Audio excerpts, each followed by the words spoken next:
volta para falar sobre política. Quem mais entende dos bastidores da política está sempre aqui comigo. Paulo Roberto, boa tarde. Boa tarde, saudações, tudo em paz? Tudo em paz. Esse seu blazer hoje está parecido com aquele fraque que é usado por um dos príncipes lá no velório da rainha da Inglaterra. Hoje o Reginaldo caprichou, viu?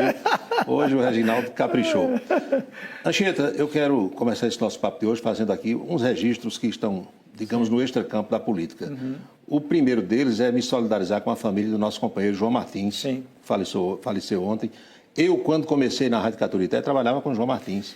Porque eu era plantão esportivo e o plantão fica no estúdio com o operador, né? Os outros todos vão para o estádio e a gente ficava lá. Exatamente. Trabalhei muito tempo com ele. Também trabalhei com ele. Que Deus lhe dê um bom lugar. O segundo é lamentar o fato acontecido com o nosso conterrâneo, ator José Dumont. Sim. Uma figura que o Brasil inteiro conhece, um rosto conhecido da televisão, uma figura que você apontando para qualquer criança vai conhecer, já viu num filme, numa série, numa novela. Infelizmente se mete numa encrenca dessa e, fraqueza, né? Aos 72 anos de idade, vai pagar pelo seu erro.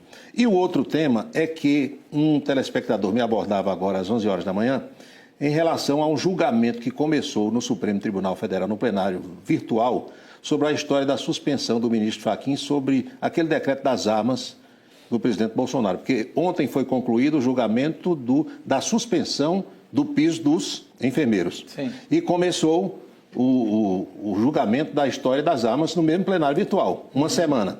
E aí o telespectador chegou e disse, olha, eu escutei agora que o julgamento começou à meia-noite de hoje. E eu disse para ele, meia-noite de hoje ainda vem. Não, mas eu escutei agora. Corrija, por favor, explique como é que é isso. Eu disse, amigo velho, isso a gente aprendia no primário. Eu e Anchieta aprendemos isso no primário. O dia compõe-se de 4 partes. Começa com a madrugada, depois vem a manhã, a tarde e a noite. É só você olhar que a que momento começa o dia, a 0 hora. Vem a madrugada, depois vem a manhã, a tarde e a noite. Tem gente que confunde, né? É, confusão, viu? Será que não ensinam mais isso hoje? Não tem mais curso primário, né? Por aí? Não tem mais. Não, essas coisas não se ensinam mais. Tiram de letra.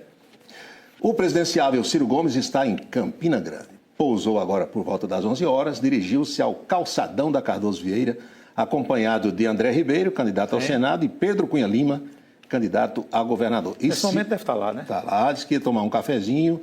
O Wellington Nascimento disse que ia oferecer outra coisa, mas eu acho que Ciro não quer, né? Porque ele tem hoje uma agenda cheia. Sim. Ele vai voar daqui a pouco, a visita aqui é rápida.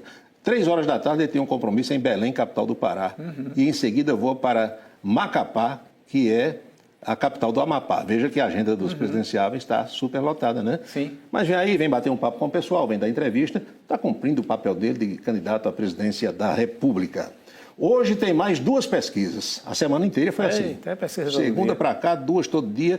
E curioso, já abordamos aqui, é a diferença que há entre essas pesquisas todas. E aí eu lembro do velho guerreiro Chacrinha, Abelardo Barbosa, que dizia que tinha vindo para confundir e não para explicar. Está parecendo com as pesquisas eleitorais que estão muito mais confundindo do que explicando. Mas hoje eu vi uma outra declaração em relação à pesquisa eleitoral que eu achei interessante. Olha, pesquisa eleitoral, Renato Cunha Lima, não é previsão de vitória nem de derrota para ninguém. Não é. É a fotografia daquele instante. É sempre a história do retrato do momento. Que muda rapidamente. Então, o Tribunal Regional Eleitoral do nosso Estado, através do seu presidente desembargador Leandro dos Santos, ele declarou ontem que não vai querer que se cause constrangimento ao eleitorado. Abordado sobre a história da arma, não pode votar com arma. Eu nunca tomei conhecimento, Anchieta, não sei você, se alguém um dia foi votar exibindo uma arma de fogo. Nunca ouvi dizer que alguém, estou armado, vou dar um tiro para cima. Não tem. Então o doutor Leandro disse que não vai orientar mesários nem ninguém para perguntar se a pessoa está armada ou se a pessoa vai ser submetida a uma revista. Não. E se alguém chegar portando a arma de forma assintosa, aí sim será chamada a autoridade policial para tomar as medidas. A mesma coisa ele falou em relação ao celular. Essa proibição de celular existe desde eleições passadas. Porque a coisa agora foi dada mais ênfase. Agora, se alguém chegar e for fotografar o voto, filmar, quebrar o sigilo do voto, aí é crime eleitoral e a pessoa pode até ser presa em flagrante. Na verdade, o cidadão de bem que vai com a intenção só de votar, ele não vai criar problema nenhum. Nunca vai lá, nem vai filmar voto, nem fotografar. Foi intencionado mesmo. Agora, a pessoa estando com o celular à mão, O presidente da mesa, o mesário, vai dizer, deixa seu celular aqui enquanto a senhora vota. Não tem problema nenhum, está tudo tranquilo. Outra coisa também que o desembargador Leandro falou foi em relação à presença de tropas federais. Ele disse que o TRE da Paraíba não vê motivos para requisitar as tropas federais nas sessões eleitorais em nenhuma cidade paraibana, a não ser que haja um fato novo. Houve uma solicitação aqui da juíza, acho que da 50ª Zona Eleitoral, que compreende as cidades de Pocinhos e Puxinanã, mas o TRE preferiu não fazer essa solicitação, até porque o desembargador disse que fez reunião com Polícia Federal, Polícia Rodoviária Federal, Civil, Militar, Secretaria de Segurança, e todo mundo disse que está tudo tranquilo e que dá para cuidar da segurança da eleição. É importantíssimo ouvir quem cuida da segurança. Né? Pois é, o pessoal disse que dá para garantir, então não tem problema.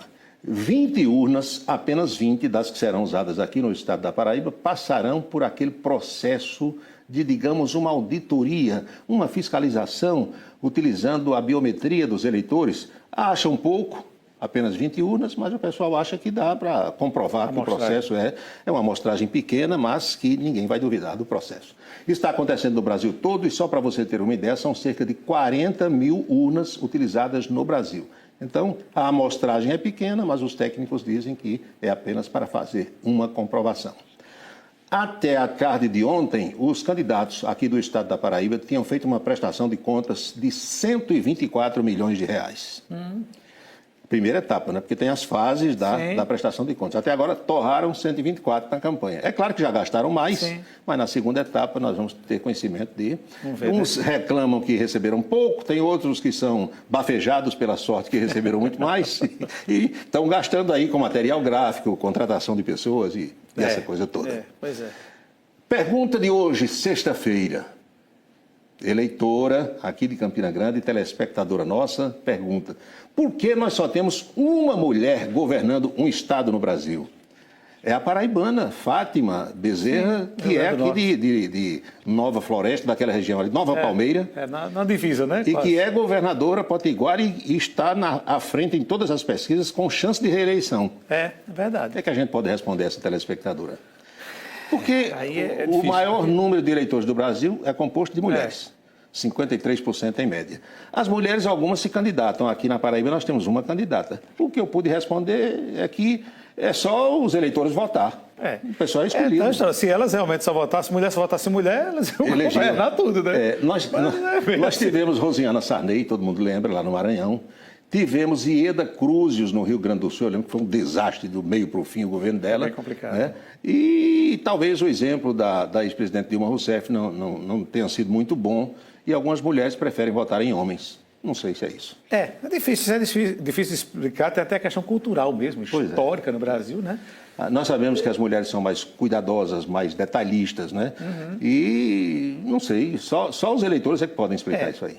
Elas precisam ocupar mais espaço também na política, tem sido ainda muito tímida a participação da mulher. Você vê, nós temos aí algumas mulheres disputando a presidência da República. Eu lembro aqui da Vera Lúcia, da Simone Tebet e da Soraya Tronic. Isso. Olha os números das pesquisas, como é que elas aparecem, né? Isso. Então, depende do eleitorado. É isso, Anchieta. É isso aí. Temos um encontro marcado no domingo, né? Domingo? Domingo. Sim, 11 tem razão, horas, tem razão. Temos um encontro marcado. Temos sim. E Reginaldo disse que vai ter uma surpresa lá para você. E o cardápio é bom. É verdade. Não tenho dúvida. Eu ia chamar também para o Festival do Mel, mas não vou poder ir. Aí... Você esteve ontem na região? Estive lá ontem. Encerramento da festa da padroeira lá. É isso, Anchieta. Bom fim de semana. Nos encontramos domingo. Domingo nos encontramos. E segunda aqui, né? Se Deus quiser. quiser. Isso aí. Bom fim de semana. Então chegou a hora de acompanhar agora os bastidores da política.